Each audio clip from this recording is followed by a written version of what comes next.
We have been living in Bali for a couple years now, and every single year there seems to be some drastic changes that happen on this island. Well, in today's vlog, I'm going to be giving you my honest opinions of some of the pros and some of the cons of what it's like living in Bali while my beautiful girlfriend here cuts off all of these beautiful locks. It's time for a haircut, and I thought that this would be a good time for it while enjoying a beautiful sunset here in Bali, sipping on some wine and, trimming up the hair and providing some great information for you guys on what it's like living here in Bali. We got 7 topics to cover in this video, and they are where we are staying now and why, how much it costs to live in Bali, what am I doing in Bali for my business, what do we do for fun in our free time? Cutting hair. Cutting hair, exactly. What are our favorite and our least favorite parts and areas of Bali? Our health, as she sips on wine, and our mental state. This is a very deep topic, so make sure to stick around for this one, because some people think Bali is just perfect, but there are actually quite a lot of cons that you're going to find out in this video. And lastly, we are building ourselves our own Bali villa, and there definitely are some good things about this and some bad things. So I think it's time to jump into this video.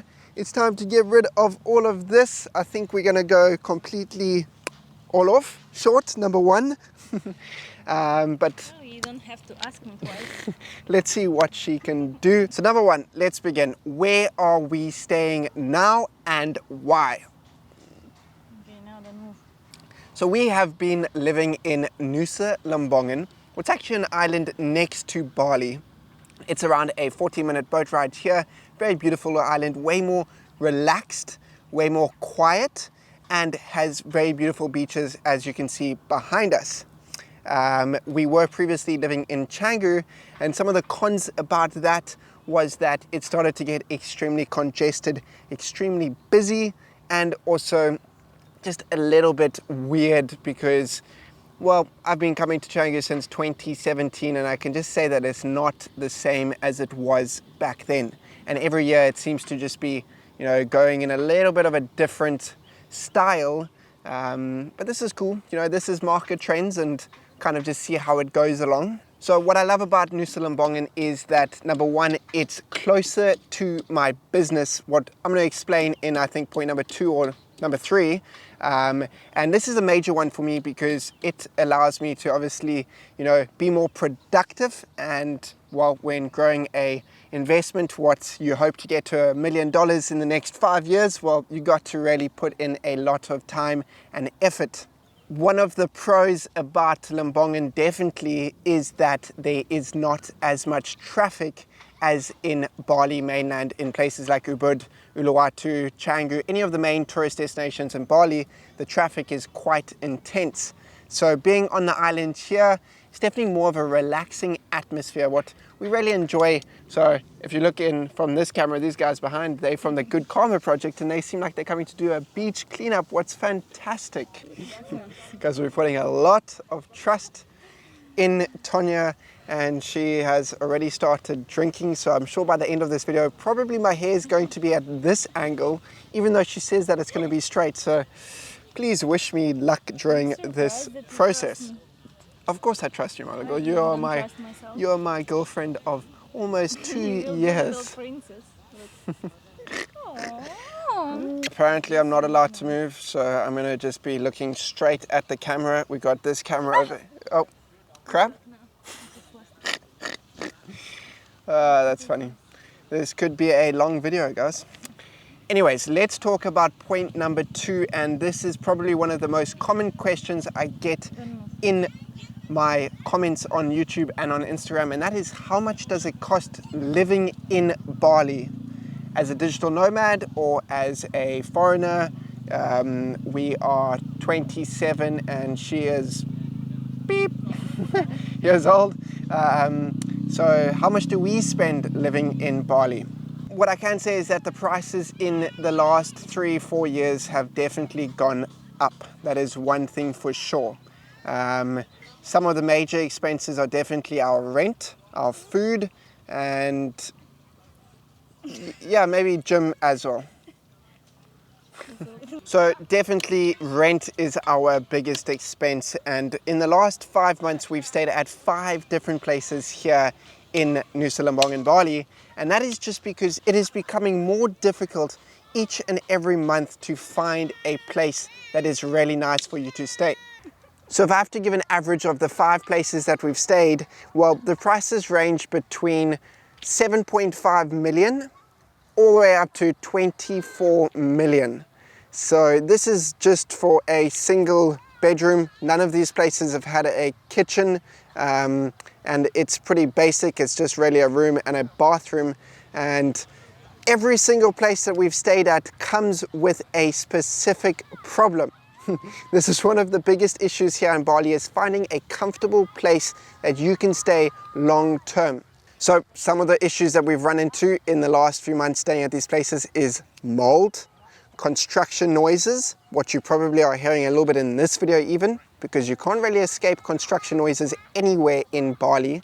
Other things that we've run into are, difficult road access, so it's a little bit challenging getting there, what can make it a little bit irritating if you have to go out every day. What else? Other things have been a lack of aircon. So some of these places that they build are wood bungalows, and they don't really have the best insulation, and it can be a little bit hot at times.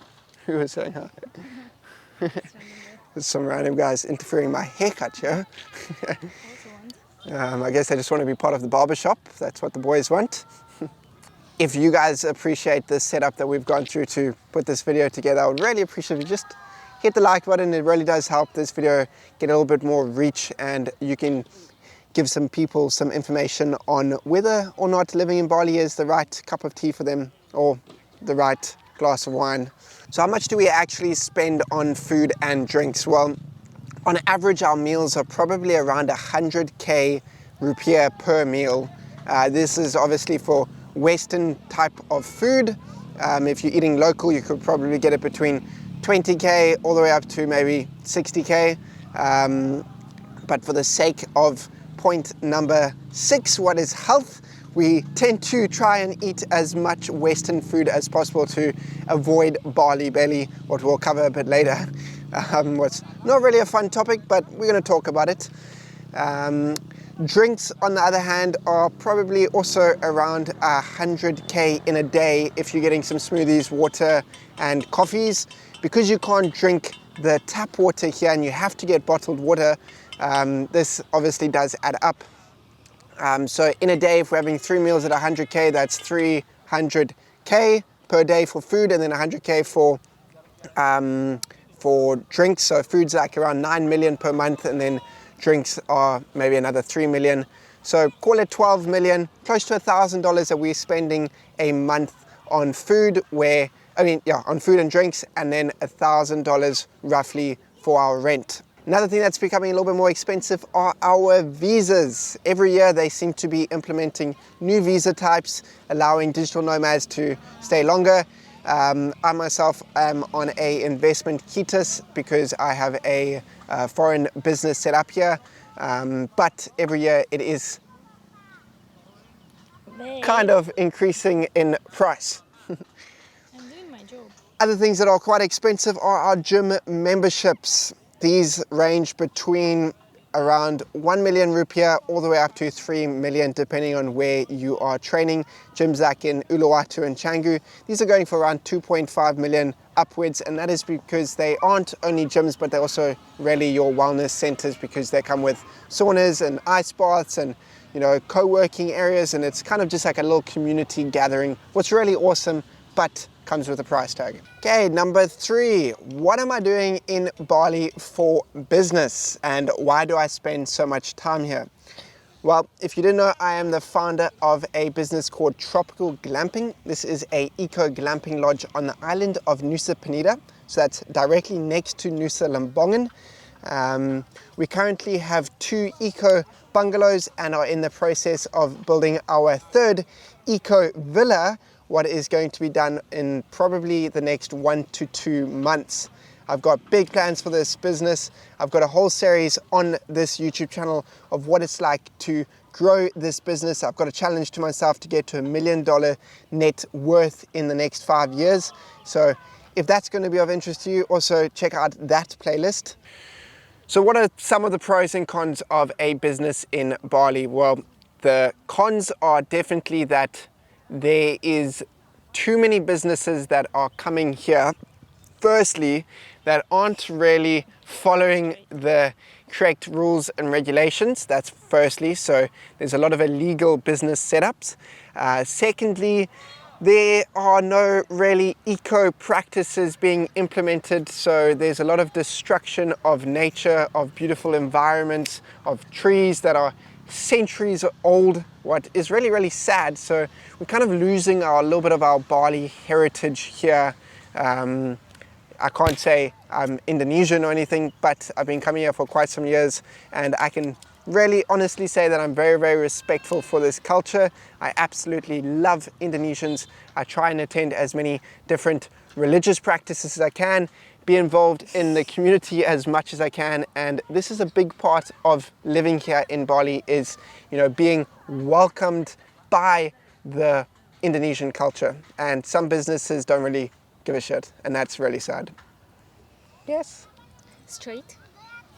Another con is that the competition here in Bali for businesses is just insanely difficult. You know, they are, and I give this credit to these people because some of the people here in Bali are creative geniuses. Clearly I'm not a genius. They are creative geniuses. Some of the projects, the villas, the designs, the businesses, the restaurants, the services that are being offered here are absolutely incredible. And that's why Bali thrives as a tourist destination, because people who are coming here are just like wowed by absolutely everything. And it's a special thing. But when you're operating a business here, it can be a little bit difficult because the competition is quite rough. Another negative about having a business here in Indonesia is that it can get quite lonely. Now, we are both away from our families, and we're both away from our friends, and sometimes when you are really focused on really focused on growing your business, you'll sacrifice absolutely anything to get it to the top. And that's what a lot of entrepreneurs are doing. But at times I can honestly say that it does get lonely, because my best friends are back home in Cape Town, my family's back home in Cape Town, my brother's in England, and my dog, who is... I'm your best friend. You're my best friend, but you're also my future wife. And luckily I got you by my side, because if I didn't have this support, well, it would be a lot more lonely. I can 100% say that. But yeah, I miss my dog as well. She's back in Cape Town. So these are some of the cons. Pros, well, there is a lot of opportunity here. So with the relaxed lifestyle, with the the possibilities of having creative people around, well, you can create absolutely anything you dream of. And this can be looked at as a pro, because, well, some people are just creating some amazing things, and I highly respect those type of people and businesses and entrepreneurs. And this is what entrepreneurs thrive for, is the creative process. So if you are a creative person or an artist, well, you might just thrive in Bali. So what do we do for fun? Well, a lot of the time we are at the beach. It's a little bit hard getting enough of the beaches here in Bali because they are just so exquisite. We surf, well, I surf, she watches me surf. Well, not really, but I like to think she does. We love to train and be healthy, so I often find myself running. We're at the gym every day. These are the kind of things that keep us motivated, keep us busy and entertained. We also are getting some friends here, what's lovely, and we tend to go out to have dinner with them and kind of just, talk little island life stories. There isn't much to talk about. What's nice about living in Bali and in a smaller place like Nua Lamongan is that you do start to recognize absolutely everyone. And this does kind of bring out a little community. Then it might take some time to really meet your best friends, but at least you do have this social interaction pretty much wherever you go. It's maybe not like in a big city where you kind of are just like confined into your apartment and you don't really get out, what can cause a little bit of depression. Here we're out and about, we're socializing, we meet people in the sauna, we meet people out at, like in the surf. We try socialize. Probably the most socializing I do is actually with the Indonesians, with the locals. A lot of my local friends are either at the restaurants as waiters, they are part of my business team, they are taxi drivers, boat drivers, people like this. These are the people that you really get to know these are the people that you really get to know after a while, and it's lovely to dive into the culture and learn a bit about Indonesia, because if this is where you're going to be living, well, it's best to really know the back history and get to know the religion too. This is the best way that you can be respectful. So let's talk about our favorite areas in Bali and our least favorite areas. So definitely our 4 favorite areas in Bali are Canggu, Uluwatu, Ubud, and the Nusa Islands. These are kind of seen as the main tourist destinations. They also have a lot of different activities to do and quite a big community expat vibe. So Canggu is definitely the place for partying, for like-minded people, for artists, for wellness and co-working. Canggu is definitely that type of community. Uluwatu for events as well. Uluwatu offers more of a surf culture, more of a laid-back lifestyle, as well as a very healthy and holistic type of environment, because everyone's out at the beach, everyone's gymming, everyone's eating healthy.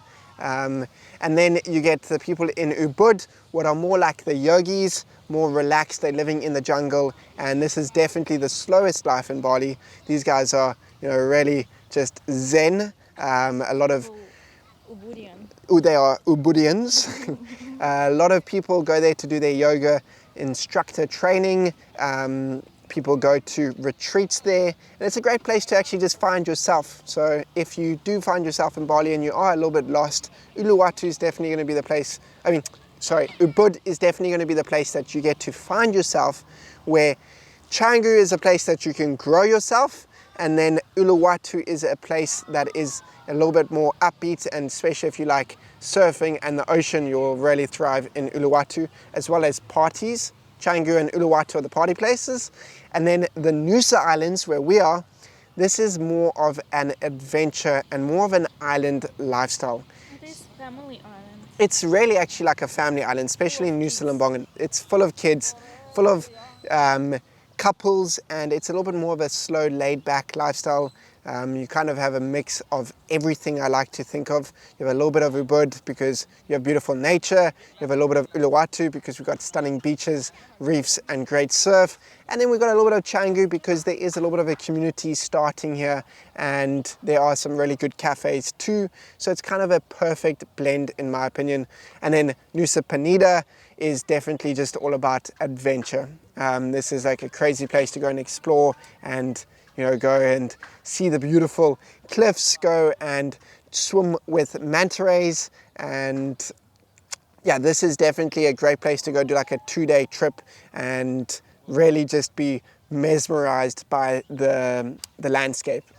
Now, my least favorite areas in Bali are probably Kuta, Seminyak, and Sanur, and probably Denpasar. Now, okay, so Kuta was once famous a couple years back. It's been overdeveloped by hotels and big buildings, and there's pretty much zero nature left.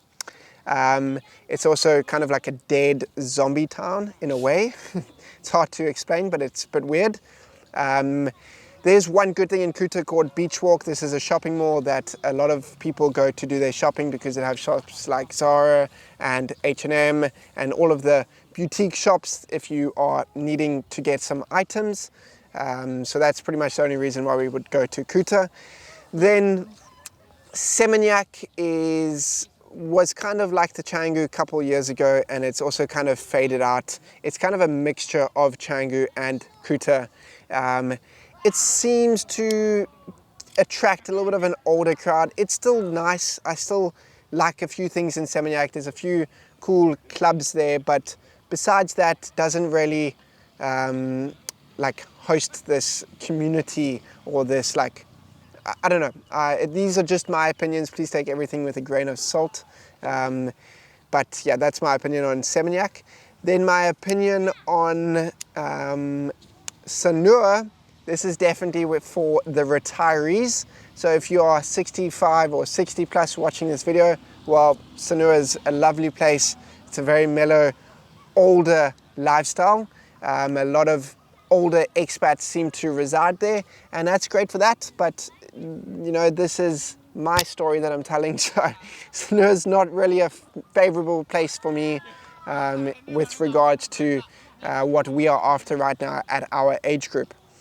Then Denpasar, this is the main capital city of Bali, if you call it, it's the center. It's where, you know, all of the shops are, the factories, the local housing. It's like the little city. It's very beautiful and there's a lot of history there, but the traffic and the congestion is just terrible. You can sit for hours just to go a couple kilometers, and this really isn't something that's enjoyable. But honestly, there's traffic everywhere in Bali, except for the Nusa Islands. That's why we tend to live here, is to escape the traffic. And not in Sanur.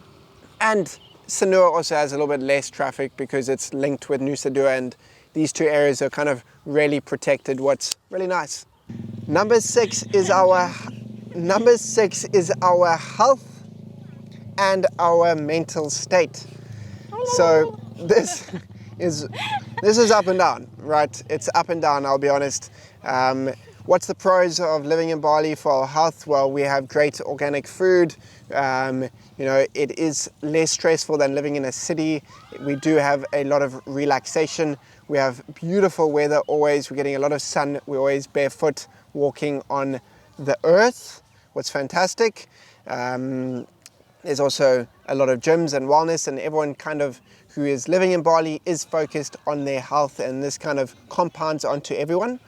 Maybe not so much like in America, for example, where everyone is eating trash, and then that kind of compounds too. So that is a bonus. What's the cons of the health in Bali? Well, there's a lot of bacteria, there's a lot of infections, there's a lot of diarrhea. Can I check? Sorry. There is a lot of illnesses, just weird illnesses. Like, yeah, I can't really explain what type of bacterial infections that you get here, but it's just weird. Like now in the last year, there's also been an increase in dengue fever, what is not fun. There's been a lot of really, really sick people with high temperatures because of dengue. So living in a tropical climate does come with its health risks. Another downfall is that, yeah, you can't drink the tap water. So you're getting bottled water always, and that is obviously with plastic, and you know, digesting plastic all the time is not good for your hormonal balances, and these can, yeah, cause some issues without you even knowing. Too short. Because it was bad and it was I was going to drink so I don't have to... Oh my god. It's okay, I've got a beanie, so I'll just have to hide in a beanie. Can I just look? Just pour some more water. Put some more water and froth it up a bit. No, I don't need water. You look sexy. Another one for your health is that, another one for your mental side is that you are away from your family and friends, and this can definitely get tough at times. Another downfall with regards to that is that we get a lot of friends here who you really, really bond with and connect, and because they're traveling and maybe they don't have a foundation here, they're here for a month, 2 months, and then they leave. And then what? You just are left with no one. So this can definitely play with your emotional states a little bit, and we tend to find ourselves going through really good ups, and then something happens or we get sick, and then down, and then up. For example, Tanya's dad had an emergency and she had to fly back home immediately. These are the things that are, problematic, is that we are far from home. So it is a little bit difficult if something like that had to happen, or for example, living on Lamongan, if an emergency happens for us here, we still have to get over to Bali and get to hospital there. So these can cause a little bit of, problems at times, but these are the choices that we have to make in life. You've got to balance up everything. Lastly, number 7, I think we're nearly done. I feel a lot lighter. I hope it looks good. I can't really see. I'm a little bit scared. You keep putting it back in my face, little girl. Stop, because I'm tired. Number 7 is that we are building our home, our own little villa, our own little Bali villa here in Nua Lamongan. So I've just started a series yesterday called Building Here in Bali, and I'm going to be running through the steps and processes from the start all the way to the end when we get to sleep our very first night in our little Bali villa. This is still months, probably a year and a half away, but we've started. I've done the due diligence, I've found the land, and if you want to watch that video, just check out the playlist. Everything's linked down below. And that's very exciting because we've been moving so many times. This sucks. It's hard to pack up and move, and you never really get to get comfortable and settle in. So we finally have taken the time and we've decided that Nua Lamongan is going to be a place that we want to make a little base. And now You're gonna say baby. maybe a baby in the future, but for now a little base, and hopefully things go well. It is very difficult, and these are some of the cons, is that you're dealing in a foreign country. There's always going to be complications, whether it's land laws, contractor issues, like getting screwed over and getting, like your contractor leaving on you, getting unexpected fees placed on your doorstep. You never really know what's going to happen because this is foreign territory and it can be a little bit complicated. That's why I'm making this playlist, so that some of you guys who are looking to move to Bali, to live in Bali, maybe don't fall down the same traps as many people do.